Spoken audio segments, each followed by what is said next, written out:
Hello and welcome to A Word of Hope for the Feast of Martin de Porres. I'm Father Scott Steinkerchner here at Martin de Porres' house in Oak Park, Illinois. Martin was an amazing person. He was not allowed to become a lay brother and join the Dominicans initially because he was of mixed race. His father was Spaniard, his mother was Native American and African. So there were severe limitations in society at that time. And Martin's holiness transcended them all, showed their arbitrariness.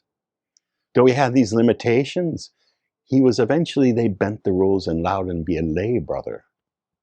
But he raised enough money to fund an orphanage and a children's hospital.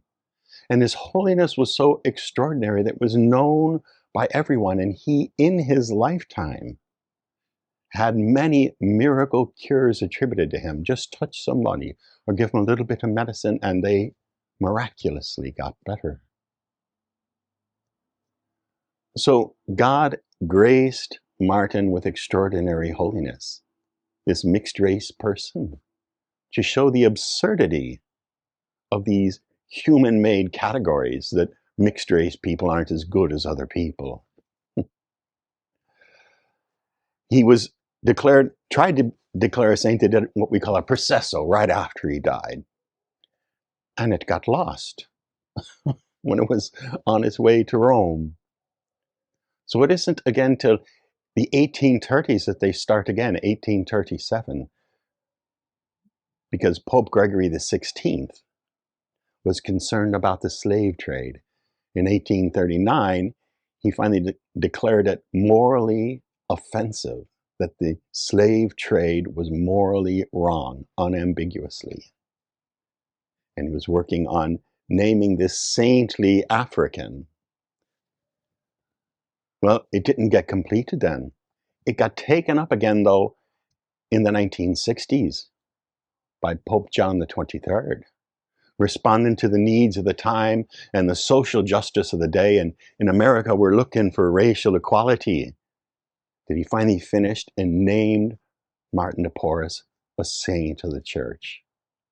But Martin was venerated all through that time. And all through that time shows the people who society says they're nothing are just as good as everyone else. So today in the United States, it's politically okay once again to be racist. You hear lots of racist tropes in politics said right out loud.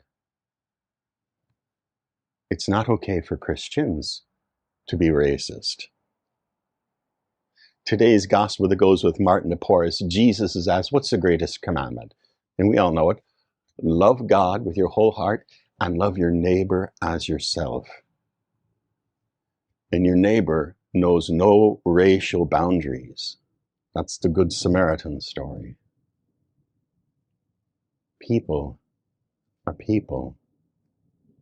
And they're all God's children, and we need to love them all. So, Martin de Porres is indeed a saint for this moment in time.